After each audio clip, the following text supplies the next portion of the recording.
Welcome to Forensic Friday. where we examine the intersection of true crime, psychology, and the heart of being human in the middle of it all.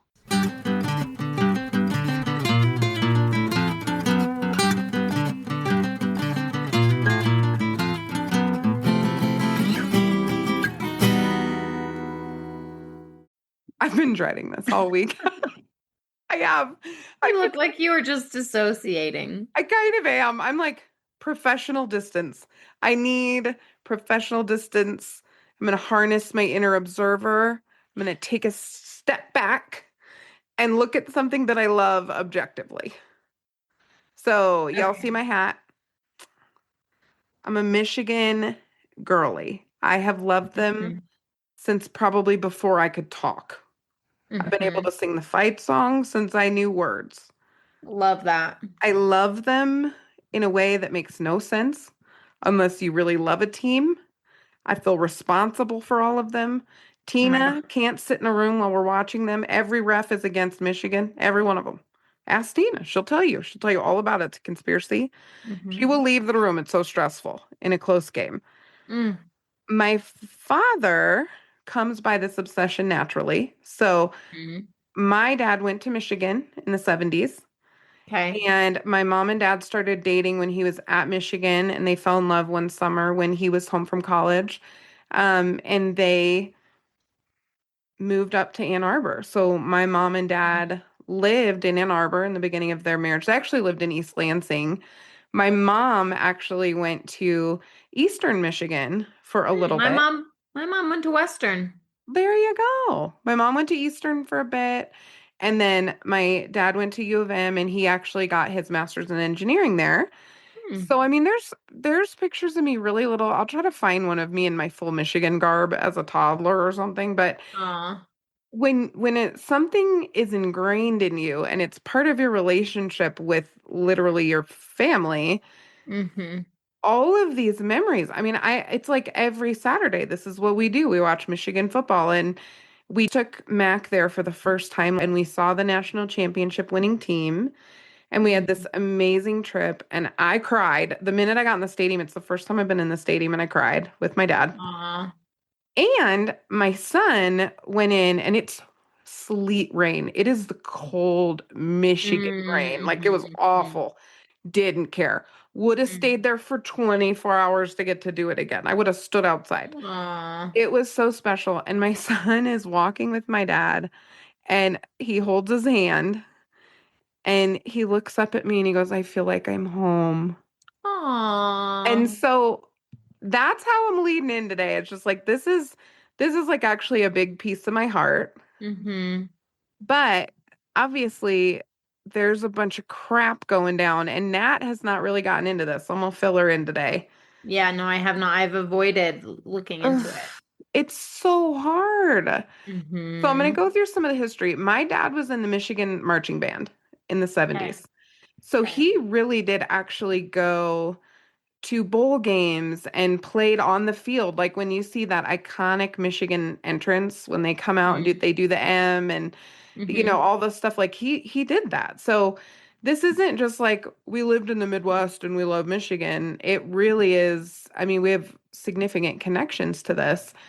So part of why this was such a big deal is in 1969, Bo Schembechler, who Mm-hmm. is one of my like semi-heroes, okay, he was hired, and in his first year, they upset number one Ohio State. If you know anything about Michigan and Ohio State, you know that is the OG rivalry, and it started a 10-year war with Woody Hayes, who was the Okay. coach of Ohio State. They literally call Okay. it the 10-year war. 10-year war. Okay. These were the two best teams. They were always at the top at the end. They played each other, and it was it was epic because Bo came in and his whole thing was the team, the team, the team. Mm-hmm. Like, you do whatever for the team. It's not about you, it's about the team, which I've always loved about Bo. Yeah. So then in the 70s and the 80s, they're going back and forth, back and forth. I'm born in 84, so I'm born into kind of this whole thing. And so one of the things that happened, though, during that time is there were some things going on under the surface that people weren't really handling very well. And we know that's true in a lot of different programs, a lot of different places, Mm-hmm. but there was some alleged abuse that we don't know for sure that Bo knew. We think he might have known some of it Mm. and may not have acted on that information. It was a different Okay. time, but it's disappointing. Your Yeah. girl loves Bo. He was a great coach. Also, he and Woody Hayes were friends.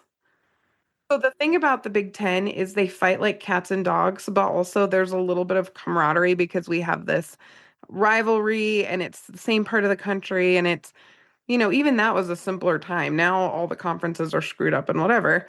Mm. But when I found that out, I was disappointed. I was disappointed to find out that Bo might have known some of this and Mm-hmm. and may have failed to act. Okay. Mm-hmm. So that's my Bo Schembechler issue. Okay. He did, however, win 13 conference titles, but Mm. then struggled a little bit in bowl games. So a lot of my dad's obsession with Michigan goes back to that Bo Schembechler era. Mm-hmm. Okay. So, and I know you're not a college football girl, so I have to like catch you up. I'll I get mean, you. I'm a college football girl when it comes to CU. Oh, love the Buffs. They're terrible at football. They were good for like 3 years, and I was there for them. Yeah, I was not there for any of the years that Oh they were no, good. they were bad. By the time you got there, they weren't very good. Yeah. It's fun though. It's the most beautiful stadium. I'm convinced it's still the most beautiful. Mm-hmm. Mm-hmm. But they're not really a football school, Right. you know. Right. Um, so then after Bo, Gary Moeller took over from 90 to 94, and you don't want to follow Bo. You don't want to follow Bo Schembechler. That's just like real hard. Mm-hmm. He's a literal legend. He actually died the night before one of the biggest Michigan Ohio State games ever. Bo Schembechler did, and it was like the both teams were sad. Both teams honored him. It's a whole thing. So Gary Muller's kind of a big nothing. He had to resign after public intoxication. Okay. So he had to resign. He was kind of the first It's kind of scandal funny. of the Yeah. modern era because Bo, that came out kind of in retrospect, and it's you have to put it in context. It's still a big deal. We need accountability, but Mm-hmm. Bo did a lot of good for the school, a lot of good for the team. Then you Mm-hmm. get Gary Moeller, who's like, boo. Right. So then we have Lloyd Carr. And Lloyd Carr, I loved, Hmm. loved, loved, loved Lloyd Carr. I still love Lloyd Carr. He was a relatively reasonable, not a lot of drama around him, loved his family. He wasn't a big like celebrity coach. He was just a good dude. He led Okay. Michigan to their first championship in 50 years in 97. But the era ends with the horror. People called it the horror. So this happened in 2007. Your face. You're like, Jeannine, this is insane. There's a whole side of you. You don't know all these things. I'm telling you. It's great. No, I'm Obsessed. highly enjoying it. Yes, my Michigan trivia is on point. We lost to Appalachian State in Mm-hmm. 2007. So we were amazing in 2006. Okay. Amazing. 2007, bam, Appalachian State. These small schools, I don't know if you know this, the big schools pay these little schools a lot of money to come into their stadium and basically get trounced in the first six games of the season, typically. Yeah. And the little ones, it's good exposure and you might win. It's like rolling the dice, let's Right. go Right. play against this. We'll be the David to the Goliath and we'll just go see what happens. Yep. And we get a couple $1 million and whatever. Well, every once in a while, one of those little guys comes in and they win. And Appalachian State like kicked our butts. And it was Wild. shocking. The horror. The It horror. was a horror. I still remember it. I felt like my soul was leaving my body. I was like, Oh my God. who are these people? Who are these children in Michigan uniforms? What is happening? Oh, that's funny. Then we had the lost years. Rich Rodriguez took over. He had some amazing players that I loved so much, like Shoelace. Have you ever heard about Shoelace? Mm-mm. One of my favorite Michigan players of all time. He was so freaking fast, Natalie, and he would not tie his shoes.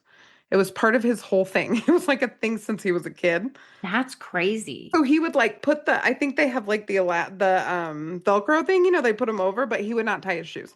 Okay. So he would run out of his shoes. That was a thing that would happen sometimes, but he ran like he has run from people before. Like Okay. like he was running from a bully, like he was on fire. He ran so fast. Mm-hmm. And he was very, very fun to watch, and there were some good players.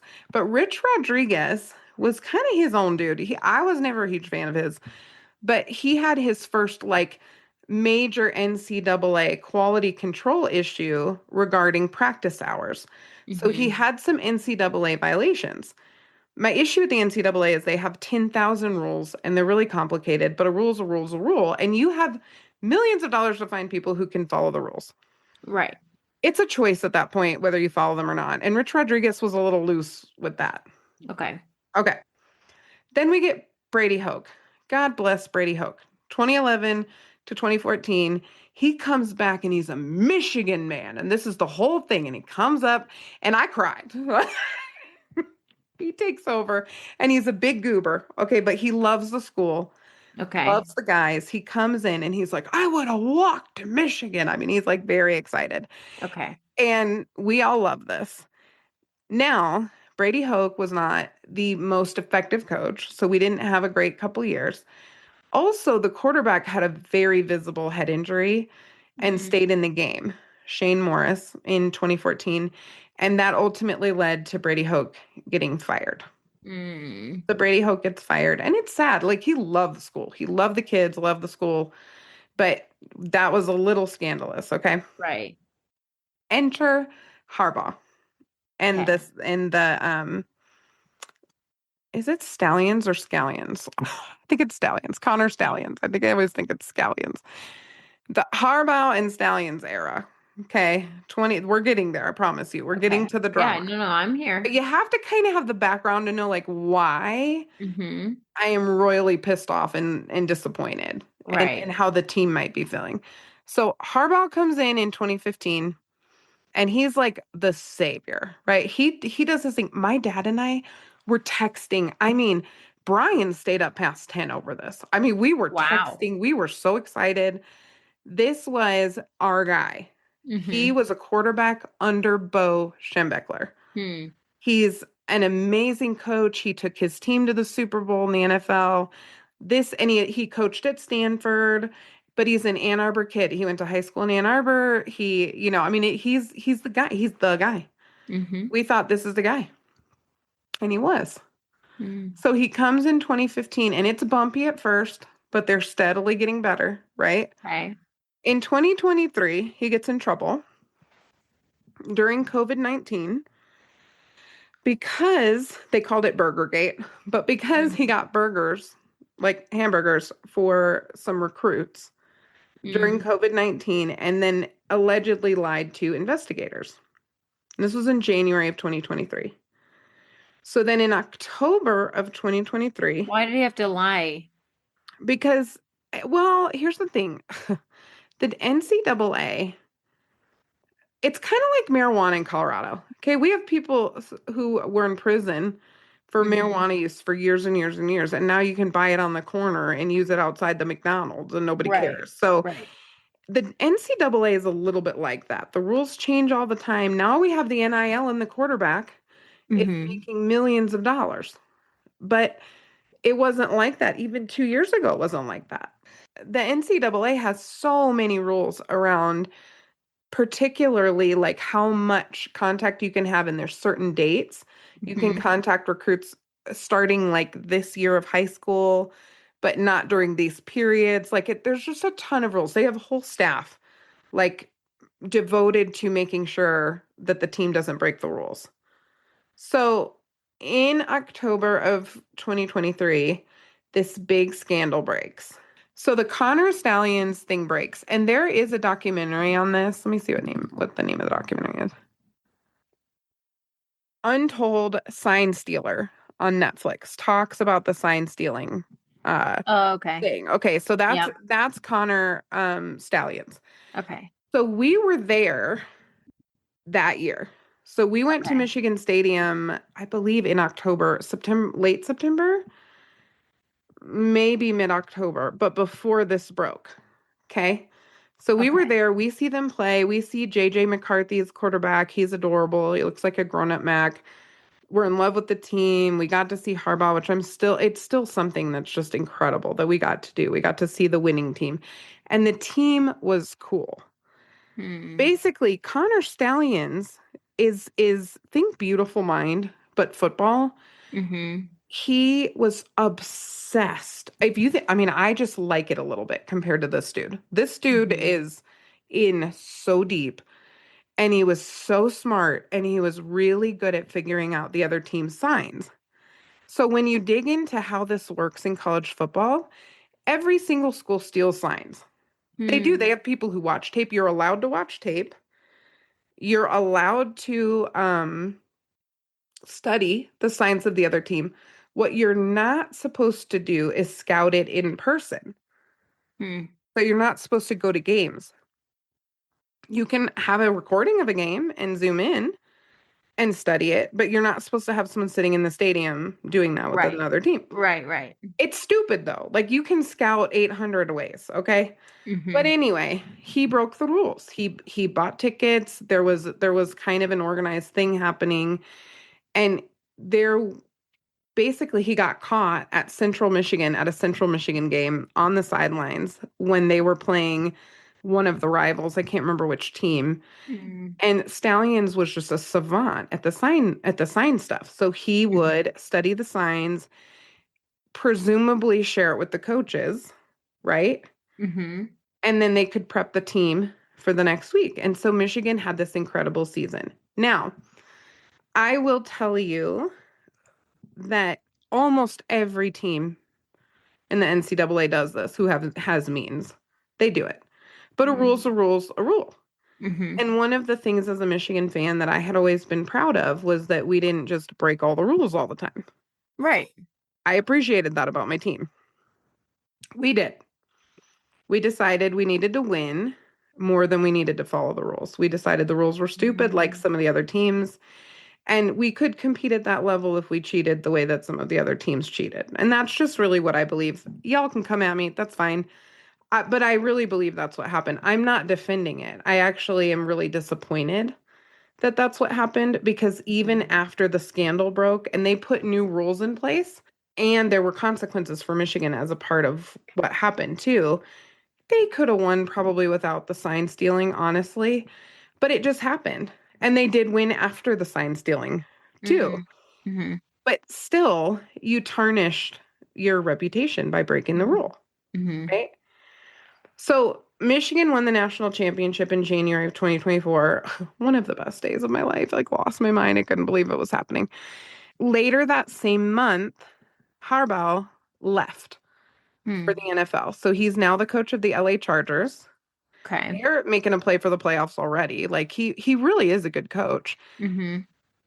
But he would have had tons of issues if he'd tried to stay. He had to leave because there Okay. was like a 10-year show cause penalty. So like if he decided to stay, the NCAA would have put all these penalties on him. He may not have even been allowed to coach, honestly, for years. Right.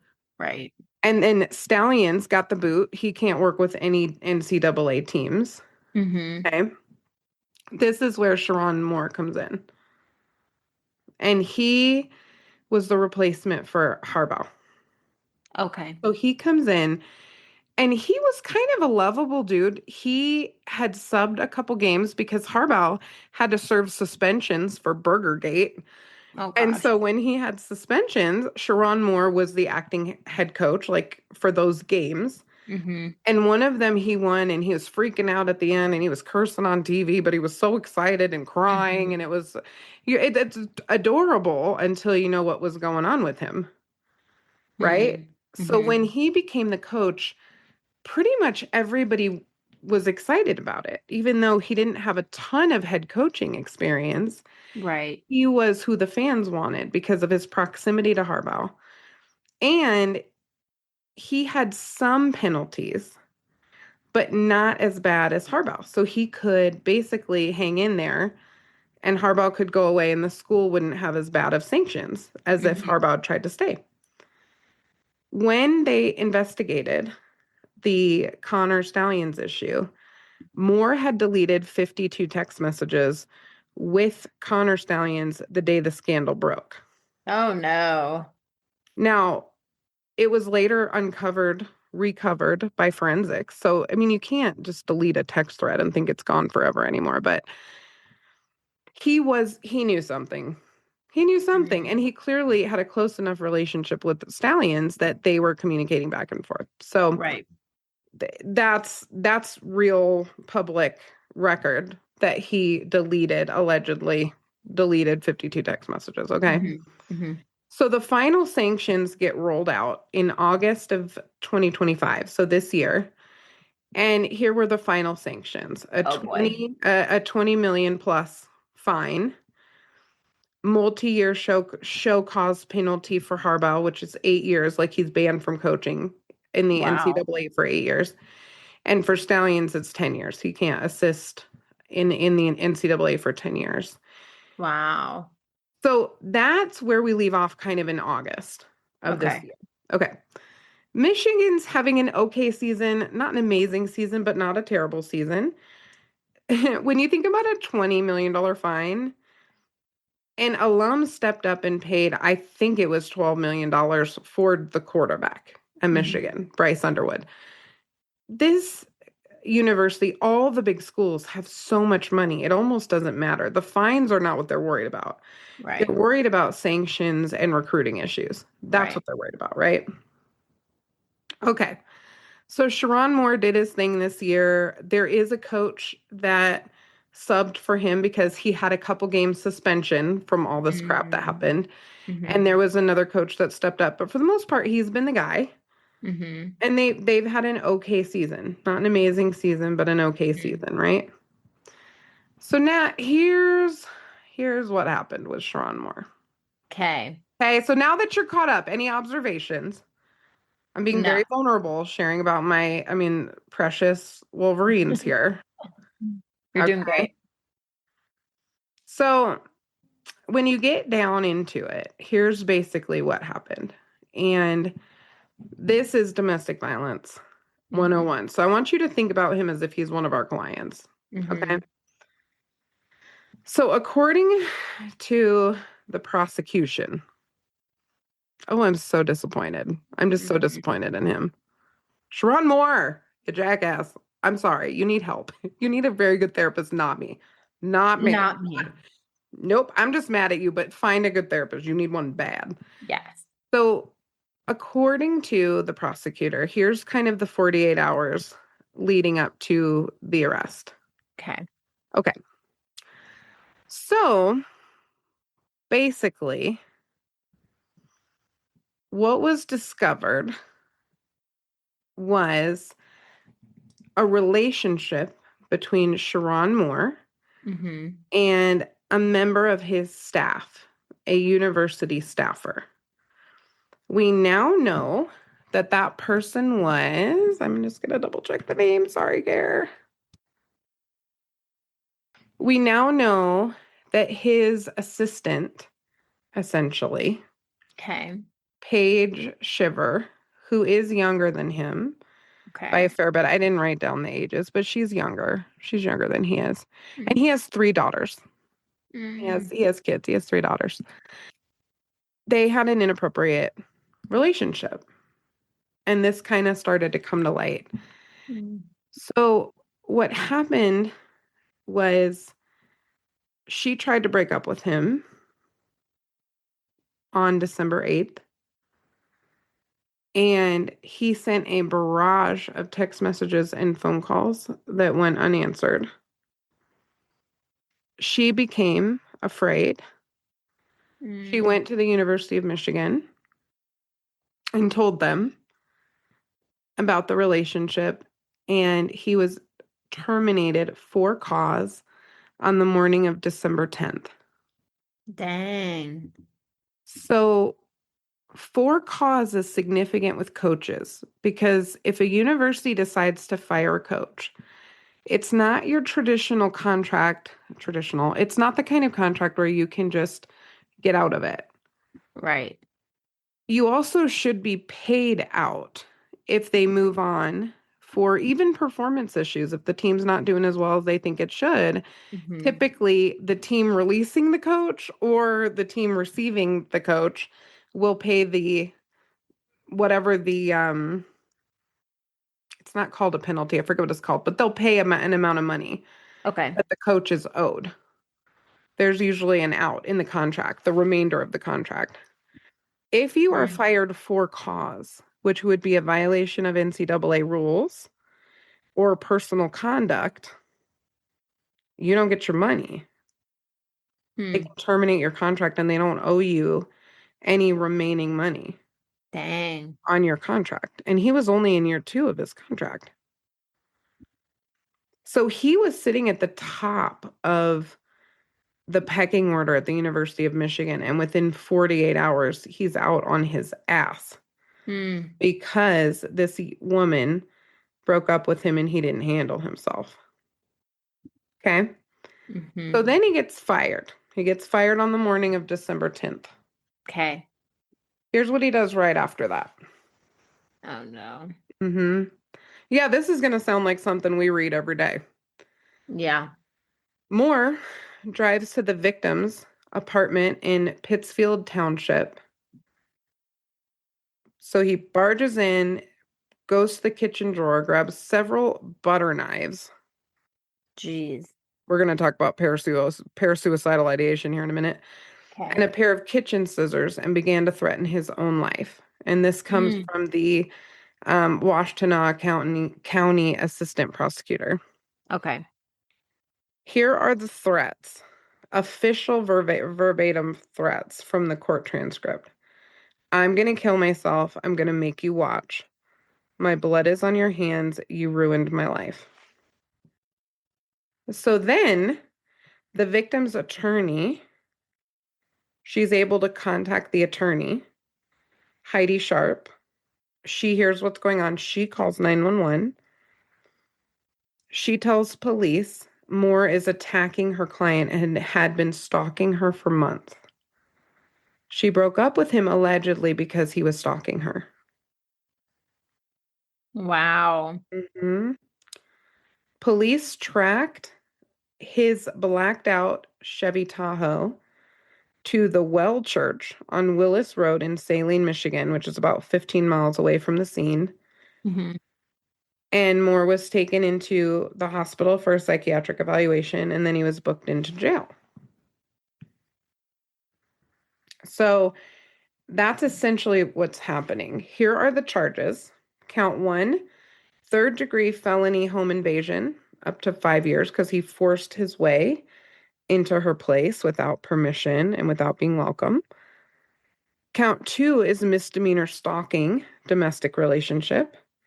Count 3 is misdemeanor breaking and entering, illegal entry. And his bond conditions are $25,000 cash. Cash surety, meaning he had to put up the cash. Mandatory GPS tether, and then he had to surrender all weapons and have no contact with the victim. What are we worried about if he's out on a cash bond? Lethality. Lethality, right? Hmm. We're so worried about lethality.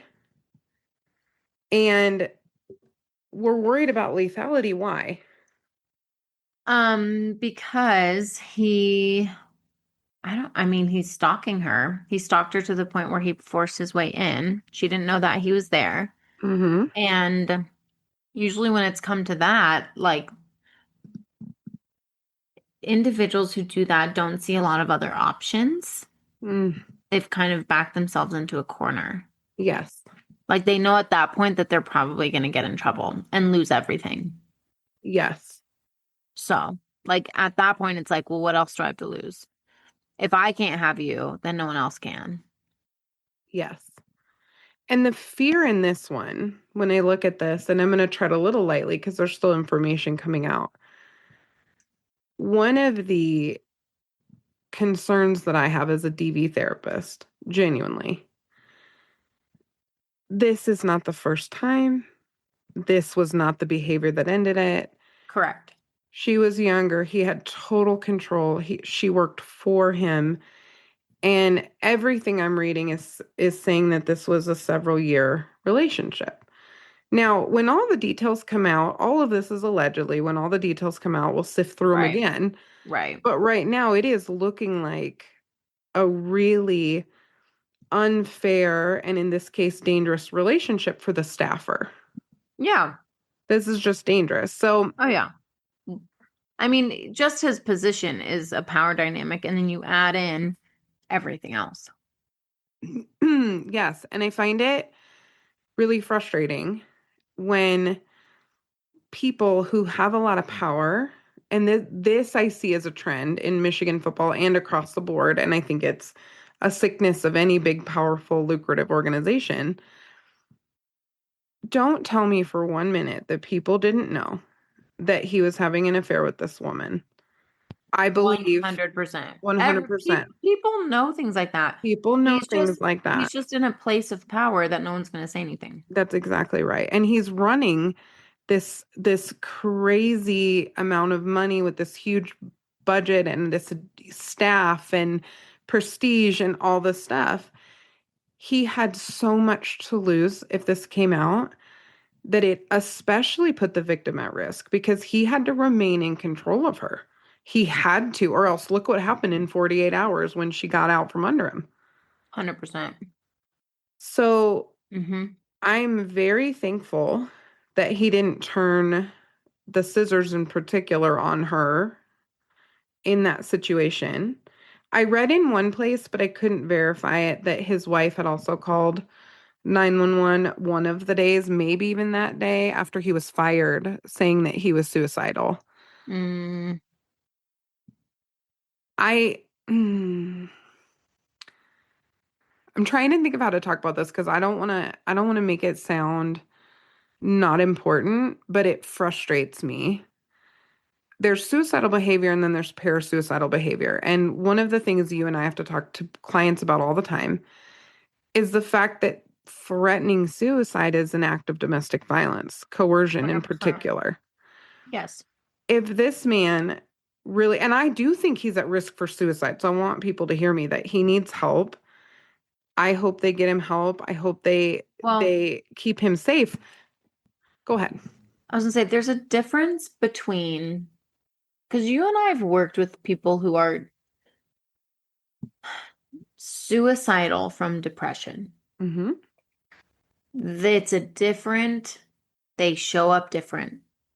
It feels different. Feels different. Depression, Hmm. suicidal versus a reactive Yes. suicidal, it feels different.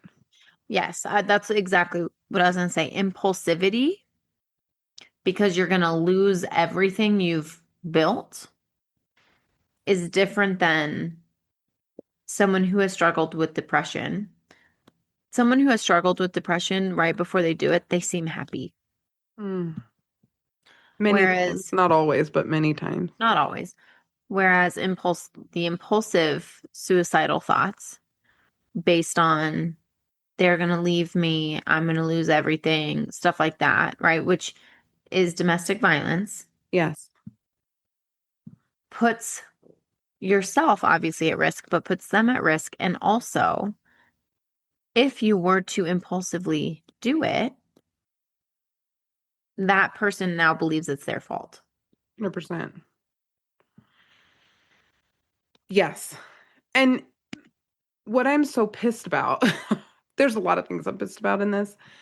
I'm pissed because I love this program and this team, and I am really pissed at the lack of accountability. I'm pissed that a younger woman was in this position. I'm pissed that people will blame her for coming forward, although that's not the majority. I will tell you, even us lifer fans are like, get it together, like, get your shit together. This is ridiculous. But I really feel for her because she will probably be run out of town because of this, and I think that that's really shitty. Um, Sherrone Moore, like, couple things. First of all, if you were going to kill yourself, you would have killed yourself. You went over there and you said that shit to make her feel bad and to threaten her and intimidate her. And you were really angry with her, not yourself, her. You ruined my life. You ruined my life. And we just talked about accountability. This is why accountability was our mini. I have not seen accountability. This wasn't a man who was saying, I'm going to kill myself because I just disparaged this program Right, that I love. That right, would be tragic, but more understandable from an right, accountability perspective. right, right. This is you ruined my life. You're the problem. You this, you that. I'm supposed to control you. You did the thing I told you not to do. And coercive control a lot of times Mhm. involves parasuicidal ideation, which means Yes. they are more likely not to kill themselves, but they're trying to control you with the idea that they might kill themselves, right? A butter That's knife is not a gun. that's exactly what she did, what he did. That's exactly what he did. That is an act of domestic violence, and people Mhm. don't know that. And so many of Mhm. the clients we talk to, they come in and they are genuinely terrified on the survivor side, terrified that their partner is going to kill themselves. And the truth is, they can. Sherrone Moore could. I'm not saying that because he did this, he's not suicidal or wouldn't continue to be suicidal or wasn't suicidal before he did this thing. But it's the impulsivity part of it. It's the impulsivity, and also the act in that moment was about control Mhm. and hurting her. It was Mhm. not about killing himself in that moment. But he could have killed himself in order to cause pain to her. He could have. He could have. I don't know that he would have. I'm just so pissed. No, I I know. really think this is a man who is used to being in charge Mhm. in this situation, and he nobody stepped to him. Well, and unless you have some really solid accountability buddies, like Yep. the concept or the idea of narcissism runs Hmm. real thick Yep. in positions like that. And here's the thing about Harbaugh, okay? Harbaugh also is somebody that I have a Jim Harbaugh ornament on my tree, literally, okay? Here's the thing about Harbaugh. He's wild. He's kind of Mhm. a weird dude. Mhm. I think he's kind of hilarious because he's a little out there. Mhm. But part of his deal is he doesn't play nice with others in authority. Like, this is kind of a thing about him that, again, I don't know the man, but I've read this multiple places. It was legendary with the 49ers. Mhm. He got along pretty well at Michigan, but he wanted to have a staff that he could manage the way he wanted to manage it. So Sherrone Moore learned from someone who definitely had the keys to the castle Mhm. and probably expected the same. Mhm. It is interesting to me that it's been 2 years that Sherrone has been the head coach of Michigan, and the relationship's been about that long. So Mhm.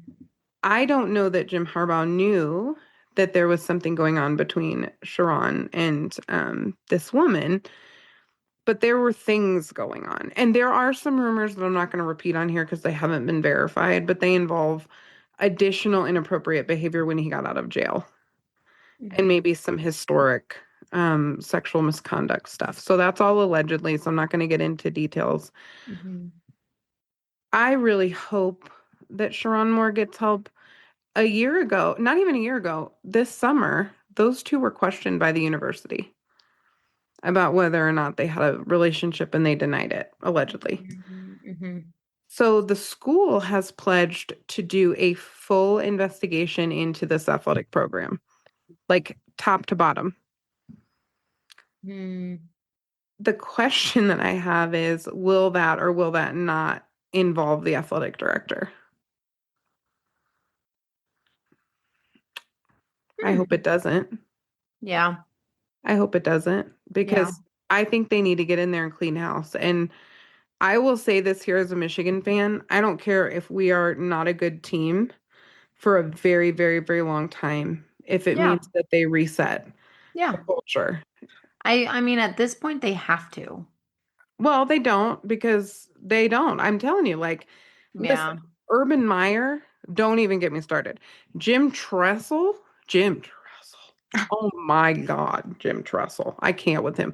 Looking like a grandpa in his sweater vest and his little, he's a problem, okay? He's a vibe. Urban Meyer just invents, this is totally allegedly. I don't want to get sued by Urban Meyer.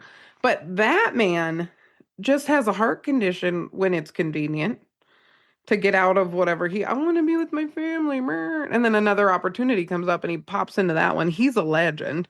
Mm-hmm. He's a mess. There's a lot of this, and they move sometimes from team to team, but I'll believe it when I see it. And I think Right. that the University of Michigan is a really good school with really high standards around academics. I will say their football team, they graduate typically from college. Some of them become doctors. Like they're not just a football school. They are an academic school.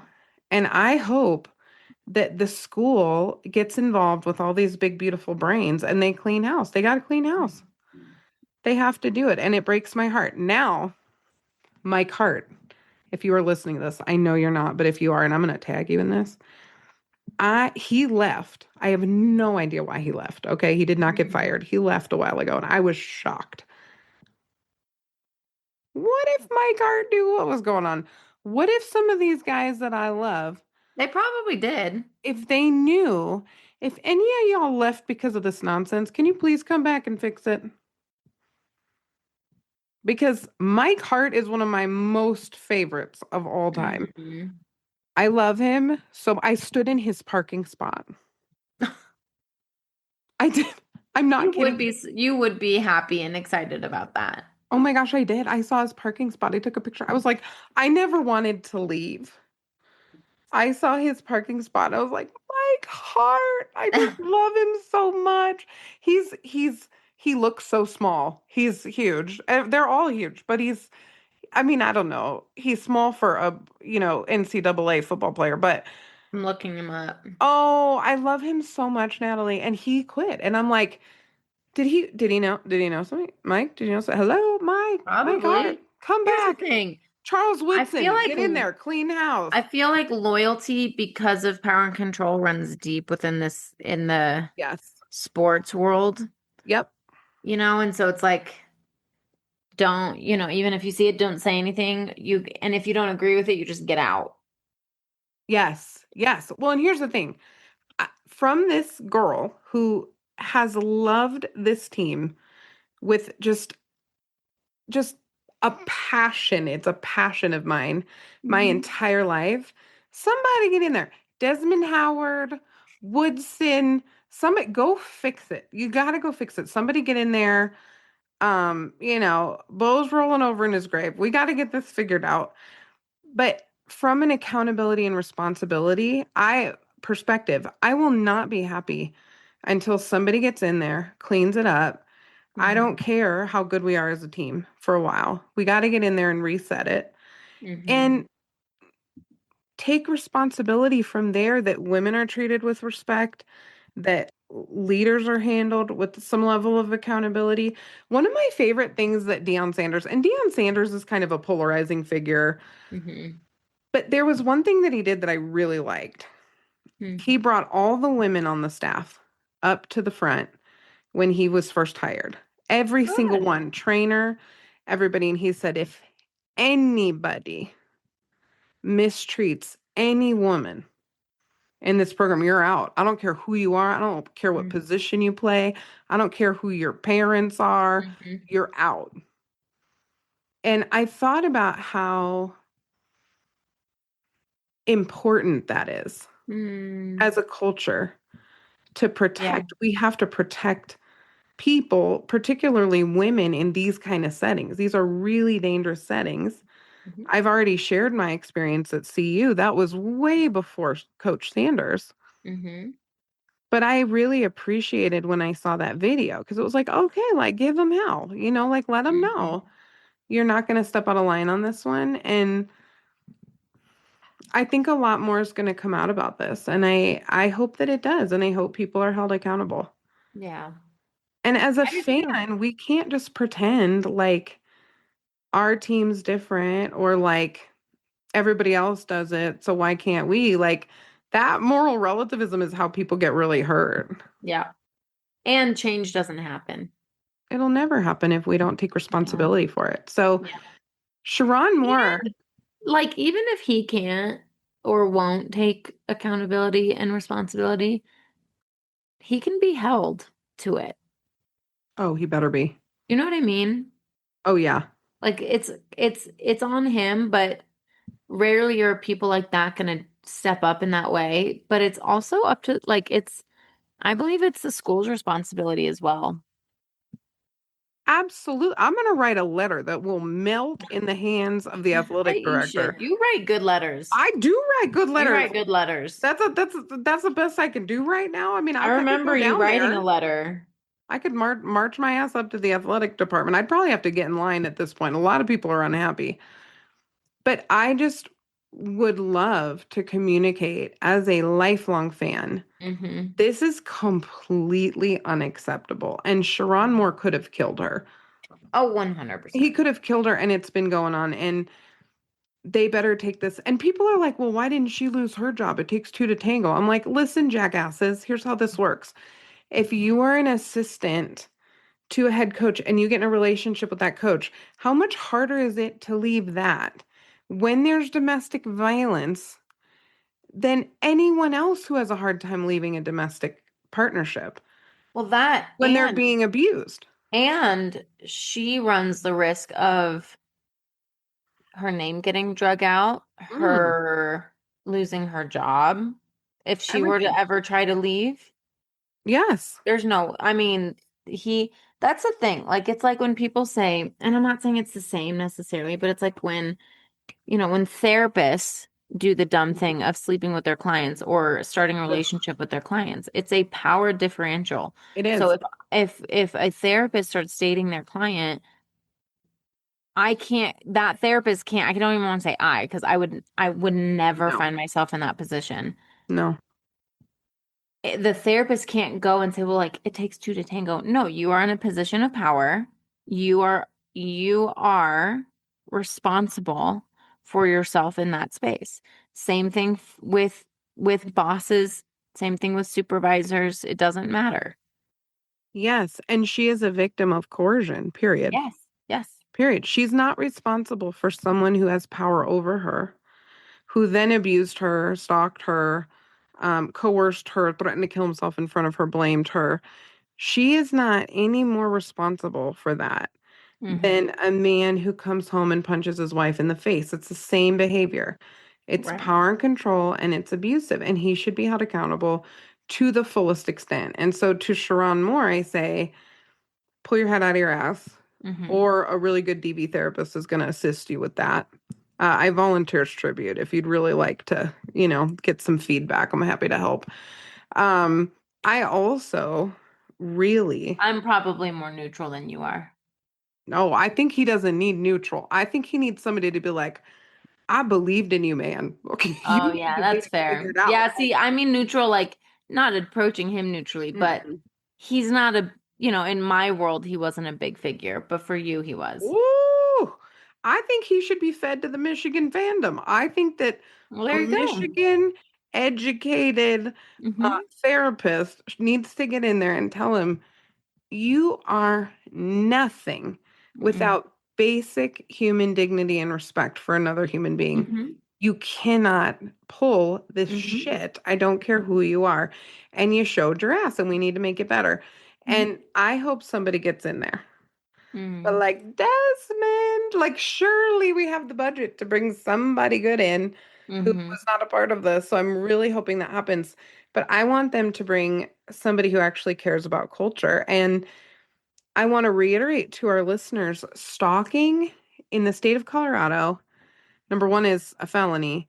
But number two, it was almost, and I think when we get some new standards in place that there's some things coming, I think down the pipe, Mm-hmm. stalking is incredibly high risk. And so Mm-hmm. we've talked about strangulation so much because it is slightly more correlated to lethality, but stalking is right up there. And so the fact that the first place he went, he didn't stay at home. He didn't check himself into the hospital. He didn't sit with his wife and cry and apologize to her for causing all this nonsense.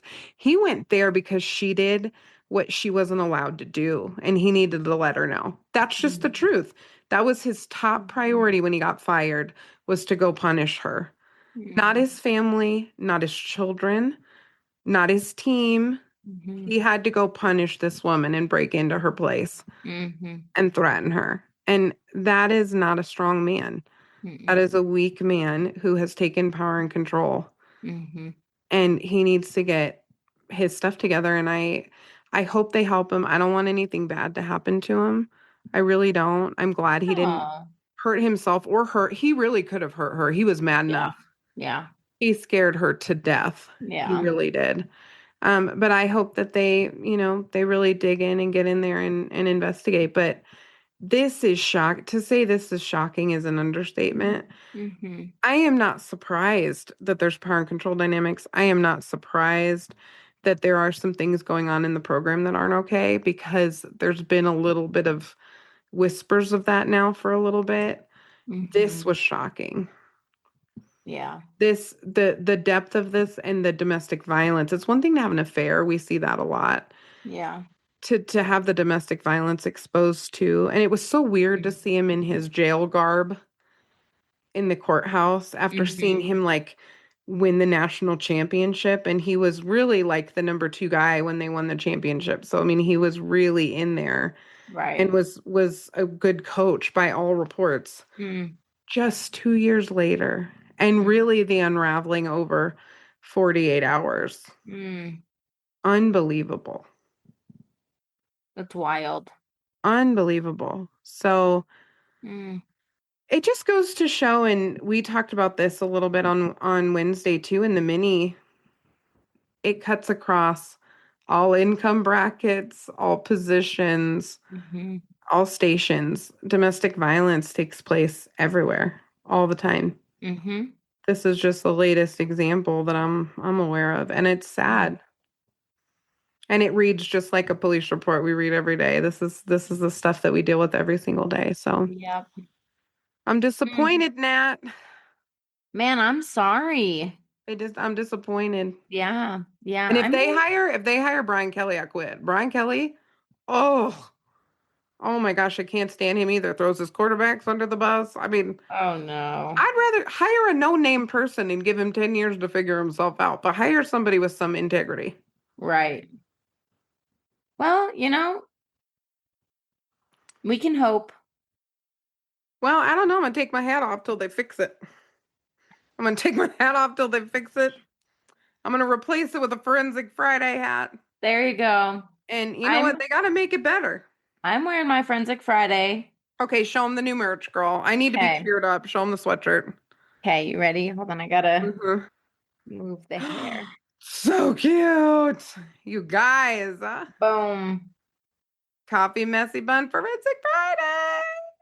We One also of want my to see your Dahmer glasses, people. Wear your Dahmer glasses. wear your I Dahmer have mine. Should I glasses. put mine on? Yeah. Wear your Dahmer glasses, people. These are exceptional. I can't wear them with a hat. That just looks weird. Look at Mm. me. I I know I love our merch. I'm obsessed. So good. It's like And Dahmer it's for good. so soft. This is not Bella and Canvas, guys, but it's so soft. It's thinner. Yeah, it's So it lighter weight. kind of it's super lightweight. So and it's so like it's just like movable. Um yeah, I like slept in it last This doesn't apply to you, but it's if you're hot-blooded night. or perimenopausal or pregnant, It does apply to me because I am hot-blooded. you are hot-blooded. That's true. I That part run applies warm. to you. But if Yep. you're pregnant, menopause, or perimenopausal, if you just can't do like a big thick sweatshirt, this one is great. This one's perfect. I Our actually had hoodie's it also under pretty light. I had it under a North Face vest today and it was very cute and also it was like perfect temperature with the cold like with it being colder. Oh, it's so cute. I think we're gonna make some totes too. We're making all kinds of fun stuff. So, yes, get on our shop. Go look, you guys. Jeannine, thank you for this case. It's wild. It's so hard. It's so hard. I Be know. gentle with me. Be gentle in the comments. I'm fragile. I'm I'm so fragile. I'm not actually a fragile human, but I feel a little fragile. You know, it would have been really wrong to not cover this, and I didn't want to because I just Mhm. kind of don't want to believe it's true. But if I won't hold somebody accountable for this, if I won't Mhm. talk about it, Mhm. then that's just wrong. It's Well, really wrong. and it's literally what, you and I work with Yeah. these situations all the time. No, we do. And I believe that people can get better. Genuinely, that's why I do this work. Mhm. I don't think that the way that he approached it indicates that he has accountability. So Mm-mm. he needed to go to jail, and I think it's going to be some time Yeah. before he gets his feet under him in terms of accountability. But Yeah. that is what I'm hoping for. I hope this young woman will stay safe and that she will. I don't like that he's out on bail. I don't care who you are. If you break into someone's house and threaten them like that, you should be in jail. I think they should have kept him in jail until they made some further decisions. I don't Right. think he should have been able to postpone. That's just my opinion. Right. I don't think you get to break into someone's house and threaten them with anything and then come right back out into the community, but at least he has an ankle monitor. But I hope that this young woman stays safe and Sherrone Moore gets the help that he needs and Michigan cleans house. That's what we're hoping for. There we go. There we go. Well, thank you, Jeannine. And listeners, let us know what you guys think as always. Bye, forensic friends.